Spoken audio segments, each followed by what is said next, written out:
이게 진짜 실화라고요? 이 장면을 본 순간 내 눈을 의심했어요. 전 세계에서 유일하게 한국에서만 볼 수 있는 이것 때문인데요.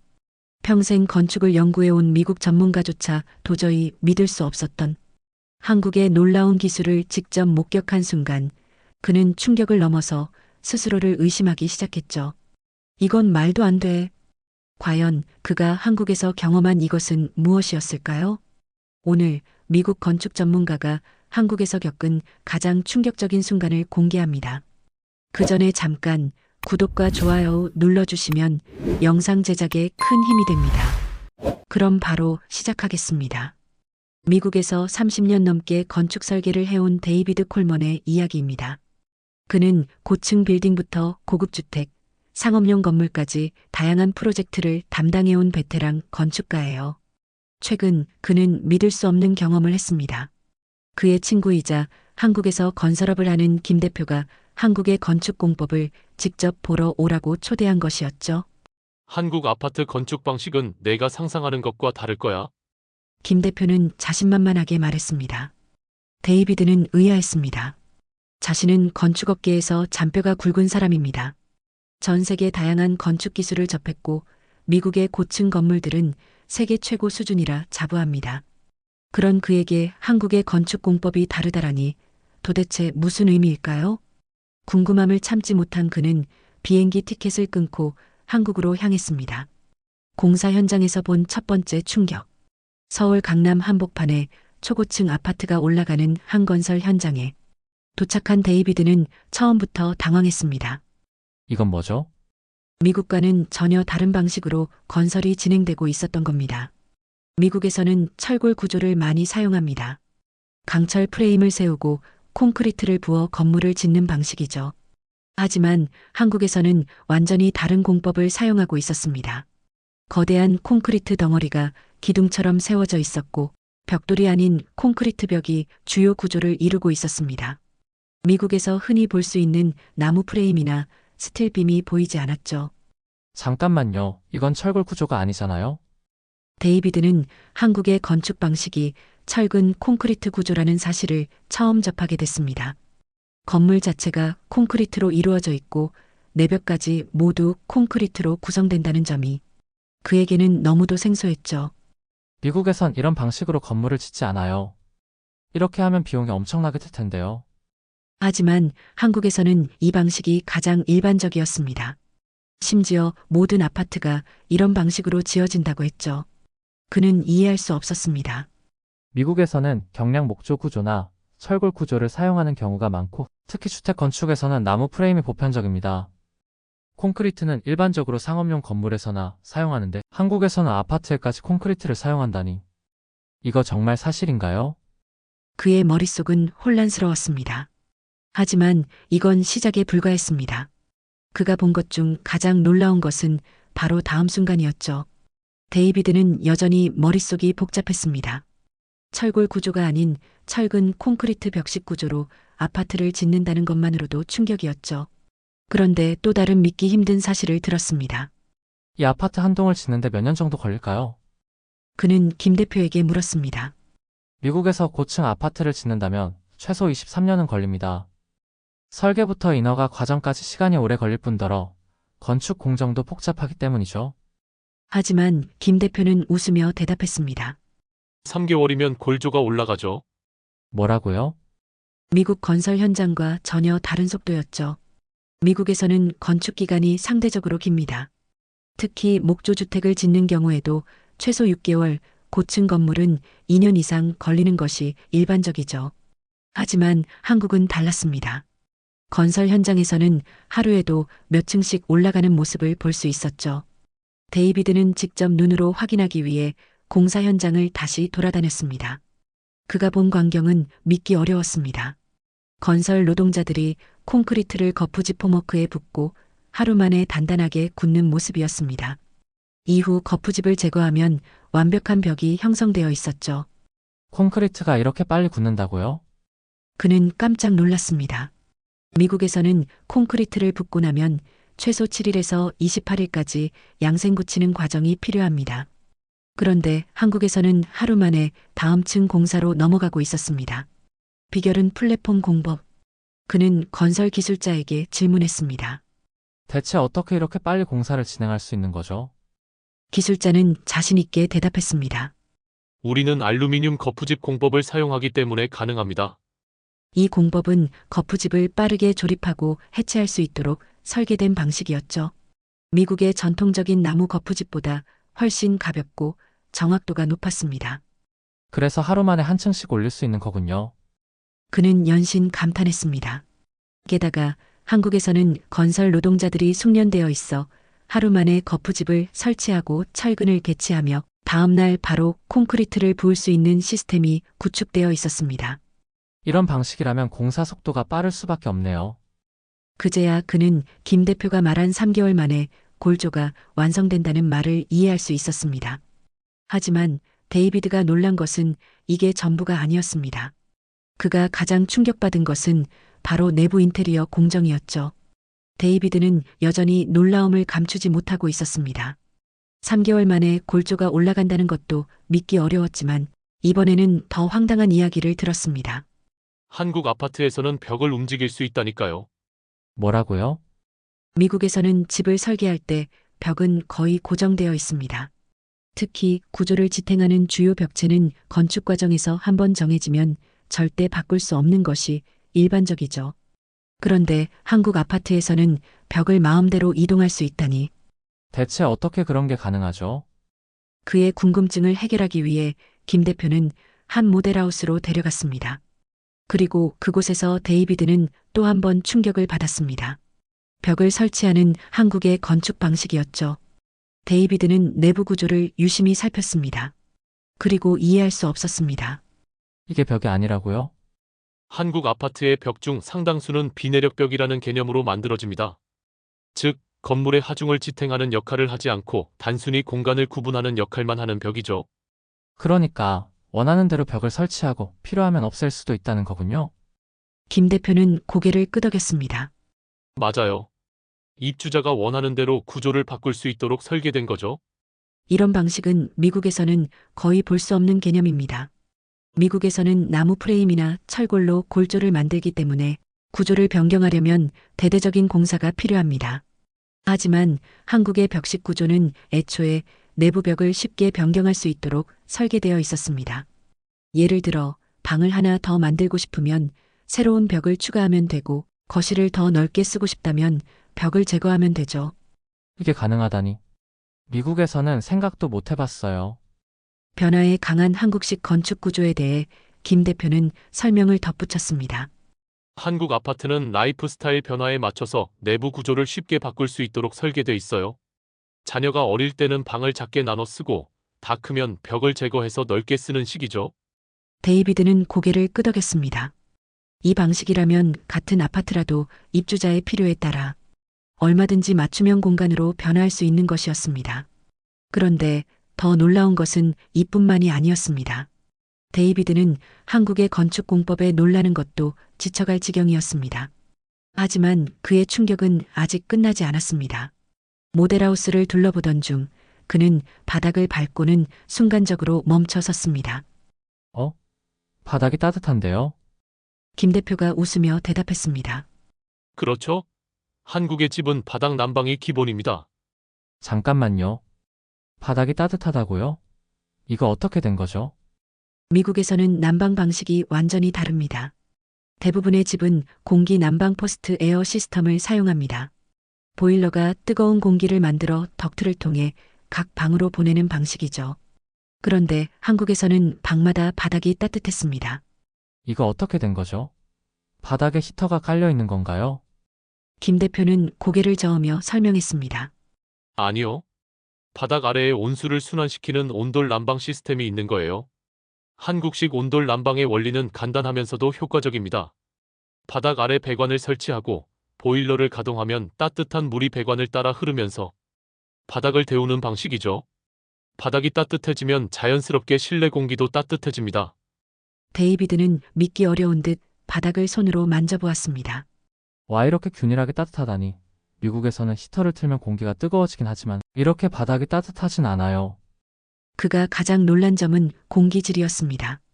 미국식 난방은 뜨거운 공기를 강제로 순환시키다 보니 먼지가 많이 발생합니다. 하지만 온돌 난방은 자연스럽게 열이 퍼지기 때문에 공기가 쾌적하죠. 이건 완전히 다른 개념이네요. 이런 방식이라면 공기가 건조해지지 않겠어요? 김 대표는 고개를 끄덕였습니다. 맞아요. 그래서 한국인들은 겨울에도 실내 습도가 적당하게 유지되어 반면 미국식 난방은 공기가 마르기 때문에 가습기를 꼭 사용해야 하죠. 데이비드는 계속해서 감탄했습니다. 하지만 그가 가장 궁금한 건 따로 있었습니다. 이 방식이 그렇게 좋은데 왜 미국에서는 쓰지 않는 거죠? 온돌이 미국에서 보급되지 않은 이유에 대해 김 대표는 잠시 고민하다가 대답했습니다. 가장 큰 이유는 건축 방식의 차이 때문이에요. 미국은 대부분 목조주택이잖아요. 나무 바닥 아래의 온수를 순환시키려면 구조적으로 큰 변화가 필요하죠. 온돌 난방은 바닥 전체가 열을 저장하는 구조여야 효과적입니다.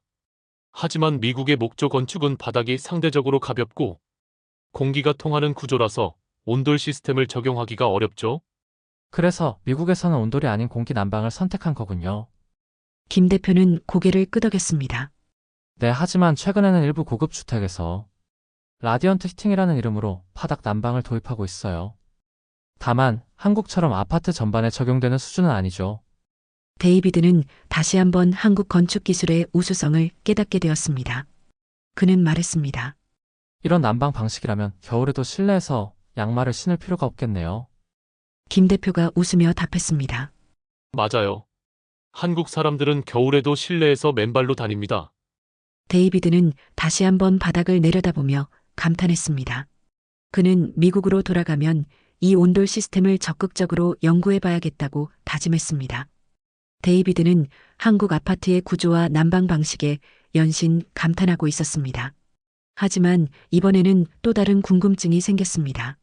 그가 머무르고 있는 모델하우스에서 이상한 점을 발견했죠.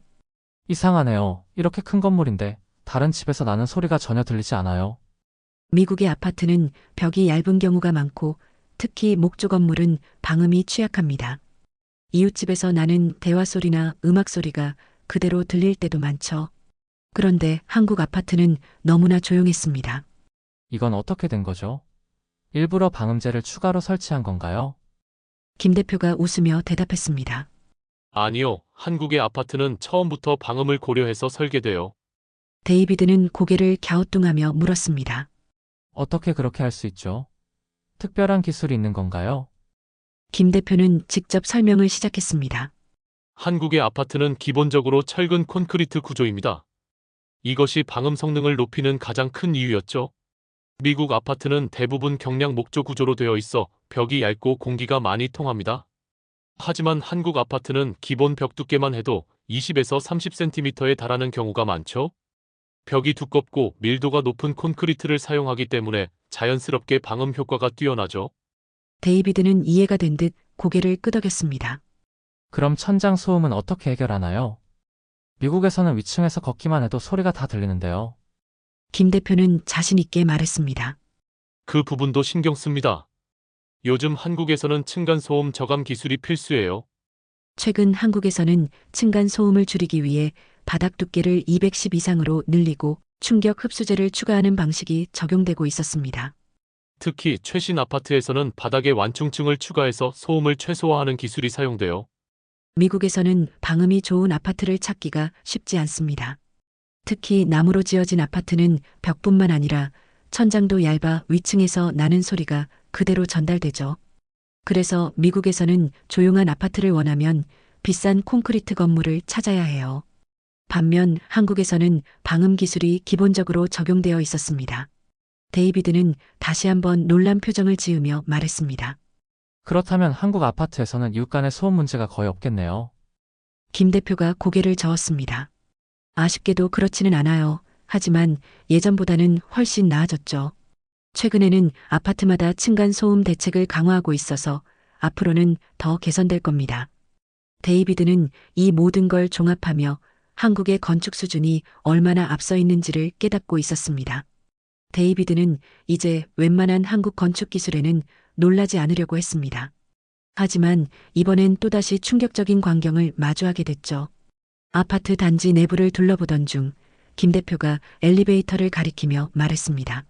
한번 타보시죠. 한국의 엘리베이터는 세계 최고 수준이에요. 데이비드는 별 기대 없이 엘리베이터 안으로 들어갔습니다. 하지만 몇 초 만에 그는 눈을 크게 뜨며 외쳤습니다. 이거 정말 움직인 거 맞나요? 거의 느낌이 없는데요? 엘리베이터가 층을 이동하는 동안 흔들림이 전혀 느껴지지 않았습니다. 거의 공중에 떠 있는 듯한 느낌이 들 정도로 부드럽게 움직였죠. 그리고 몇 초 뒤 목적층에 도착했습니다. 그는 시간을 확인하고 다시 한번 놀랐습니다. 이게 몇 초 만에 올라온 거죠? 엄청 빠르잖아요. 한국의 엘리베이터는 속도와 정밀도 면에서 세계 최고 수준을 자랑합니다. 특히 현대 엘리베이터, 티센크루프, 오티스 등 글로벌 기업들이 한국에서 치열하게 경쟁하며 최첨단 기술을 개발하고 있었죠. 김 대표가 설명했습니다. 지금 우리가 탄 이 엘리베이터는 1분에 600m를 이동할 수 있어요. 세계 최고 속도 중 하나죠. 데이비드는 믿기 힘들었습니다. 미국에서도 고층 빌딩에 초고속 엘리베이터가 있지만 일반 아파트에서는 대부분 속도가 느린 편입니다. 하지만 한국에서는 기본적인 아파트에서도 빠르고 정밀한 엘리베이터가 사용되고 있었습니다. 하지만 데이비드를 더 감탄하게 만든 것은 속도가 아니었습니다. 그는 엘리베이터가 올라가는 동안에도 소음이 거의 없다는 사실을 깨달았습니다. 미국에서는 엘리베이터를 타면 윙하는 소리와 함께 약간 흔들리는 게 보통인데 이건 너무 조용하고 부드러운데요? 김 대표는 자랑스럽게 말했습니다. 한국에서는 소음과 진동을 최소화하기 위해 첨단 기술을 적용하고 있어요. 특히 승강로 압력 조절 시스템이 있어서 귀가 먹먹해지는 현상도 줄일 수 있죠. 데이비드는 엘리베이터를 타면서 귀가 먹먹해지는 불편함이 없다는 걸 깨달았습니다. 와, 이런 기술은 처음 경험해 보네요. 그는 엘리베이터의 버튼을 다시 한번 살펴보았습니다. 그런데 여기서 또 하나 놀라운 점을 발견했죠. 잠깐만요, 이건 터치스크린인가요? 그가 본 엘리베이터 버튼 패널은 일반적인 기계식 버튼이 아니라 마치 스마트폰 화면처럼 터치스크린 방식이었습니다. 김 대표가 설명했습니다. 요즘 한국에서는 스마트 엘리베이터 시스템이 도입되고 있어요. 핸드폰으로 엘리베이터를 미리 호출할 수도 있고 버튼을 누를 필요 없이 자동으로 층을 인식하는 기능도 있죠. 데이비드는 감탄을 멈출 수 없었습니다. 이런 엘리베이터가 일반 아파트에도 설치된다고요? 네, 요즘은 프리미엄 아파트뿐만 아니라 일반 아파트도 스마트 엘리베이터를 도입하는 추세예요. 데이비드는 이제 한국의 건축 기술이 단순한 건물 짓기 수준을 넘어서 스마트 기술과 결합한 첨단 시스템이라는 걸 깨닫고 있었습니다. 그런데 이번에는 또 다른 놀라운 이야기를 들었습니다. 한국의 아파트는 AI 인공지능으로 관리된다고요? 김 대표는 고개를 끄덕이며 대답했습니다. 네, 요즘은 아파트 관리 시스템에 AI가 적극적으로 도입되고 있어요. 보안, 에너지 절약, 심지어 엘리베이터 호출까지 AI가 자동으로 합니다. 데이비드는 믿을 수 없다는 표정을 지었습니다. AI가 아파트를 관리한다니 도대체 어떻게 작동하는 거죠? 김 대표는 스마트폰을 꺼내 하나의 앱을 보여주었습니다. 그 앱은 아파트 거주자 전용 시스템이었죠. 여기에서 엘리베이터를 미리 호출할 수도 있고 주차장을 예약할 수도 있어요. 데이비드는 화면을 보며 깜짝 놀랐습니다. 잠깐만요, 스마트폰으로 엘리베이터를 미리 불러놓는다고요? 네, 미리 층수를 입력해 놓으면 도착 전에 엘리베이터가 대기하고 있죠. 그뿐만이 아니었습니다. 이 앱에서는 아파트 내 전기 사용량, 수도 요금, 난방 조절까지 한 번에 확인할 수 있었습니다. 김 대표는 설명을 이어갔습니다. AI가 자동으로 입주자들의 생활 패턴을 분석해서 에너지를 절약하도록 조절해 줍니다. 예를 들어 낮 동안 외출한 시간에는 난방이나 조명을 자동으로 꺼주는 기능도 있어요. 데이비드는 또 다른 기능을 발견하고는 또 한 번 놀랐습니다. 이건 얼굴 인식 시스템인가요? 네, 요즘 한국 아파트의 출입 시스템은 대부분 얼굴 인식을 도입하고 있어요. 현관 앞에서 얼굴을 스캔하면 자동으로 문이 열리죠. 미국에서는 여전히 출입카드나 비밀번호 입력 방식이 일반적인데 한국에서는 아파트 입구부터 세대 현관문까지 완전한 비접촉 보안 시스템이 도입되고 있었습니다. 미국에서는 이런 시스템이 일부 고급 주택에서만 적용되는데 한국에서는 일반 아파트에서도 사용된다니 믿을 수 없네요. 데이비드는 주차장을 둘러보다가 또 다른 점을 발견했습니다. 주차장에는 별다른 경비원이 없었고 입구에서 차 번호가 자동으로 인식되고 있었습니다. 김 대표가 설명했습니다. 여기도 AI가 도입됐어요. 차량 번호판을 자동으로 인식해서 주차 공간을 배정해 줍니다. 즉, 빈자리를 미리 확인하고 최적의 위치로 안내하는 거죠. 입주민 차량은 자동 등록되어 있어서 별도로 출입 확인을 하지 않아도 됩니다. 데이비드는 한국 아파트의 자동화 수준 이 미국과 비교할 수 없을 정도로 앞서 있다는 걸 깨달았습니다. 이 정도면 거의 미래 도시 같아요. 미국에서는 스마트홈이 점점 보급되고 있긴 하지만 아파트 단지 전체가 이런 식으로 운영되는 건 처음 봅니다. 김 대표는 웃으며 말했습니다. 이제 한국 아파트를 단순한 건물이라고 생각하면 안 되죠. 여긴 하나의 거대한 스마트 시스템이에요. 데이비드는 한국 아파트의 건축 기술, 방음, 온돌 난방, 엘리베이터, 그리고 AI 기반 스마트 시스템까지 경험하며 충격을 받았습니다. 그런데 마지막으로 그를 가장 경악하게 만든 광경이 있었습니다. 이 아파트 단지가 전부 새 건물로 바뀌었다고요? 김 대표는 미소를 지으며 대답했습니다. 네, 이곳은 불과 3년 전까지만 해도 30년 된 노후 아파트 단지였어요. 그런데 지금 보시는 것처럼 완전히 새로운 아파트 단지로 변했죠. 데이비드는 믿기 어려운 표정이었습니다. 미국에서는 재건축이 이루어지기까지 최소 10년 이상이 걸리는 경우가 많습니다. 도시계획, 허가 과정, 건설업체 선정, 소송 문제 등 복잡한 절차가 얽혀 있기 때문이죠. 그런데 한국에서는 단 34년 만에 한 단지가 완전히 새 건물로 바뀌어 있었습니다. 이게 어떻게 가능하죠? 김 대표는 한국의 재건축 프로세스를 설명해 주었습니다. 한국에서는 아파트가 지어진 지 3040년이 지나면 자연스럽게 재건축이 진행되어 입주민들이 모여 재건축 조합을 구성하고 정부 승인만 받으면 빠르게 철거 후 새 건물을 올릴 수 있죠. 미국에서는 개인 소유의 주택이 많기 때문에 대규모 재건축을 하려면 개별 협상이 필요합니다. 하지만 한국은 아파트 비율이 높고 입주민들이 재건축에 적극적이기 때문에 속도가 빠르다는 것이었죠. 그리고 한국 건설사들은 재건축 전문팀이 따로 있어서 철거부터 신축까지 일사천리로 진행됩니다. 데이비드는 다시 한번 놀랐습니다. 미국에서는 오래된 아파트가 그대로 남아있는 경우가 많아요. 특히 뉴욕 같은 곳에서는 100년 된 건물도 그대로 쓰고 있죠. 그런데 한국에서는 30년만 지나도 새로 짓는 게 일반적이라니. 김 대표는 한 걸음 더 나아가 공사 속도에 대해 설명했습니다. 한국에서는 건물을 짓는 속도가 세계에서 가장 빠른 수준이에요. 철거가 끝나면 1년 반에서 2년 만에 새 아파트가 완공되죠. 이렇게 빠른 이유가 있나요? 네. 한국에서는 모듈화된 건축 공법을 사용해서 공사 속도를 단축합니다.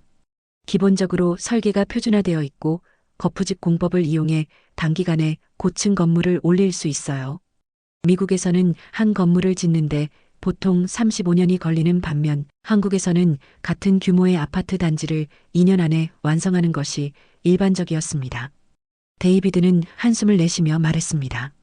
이 정도면 한국의 건설 기술은 정말 세계 최고 수준이네요. 이런 속도와 품질이라면 미국에서도 충분히 적용할 수 있지 않을까요?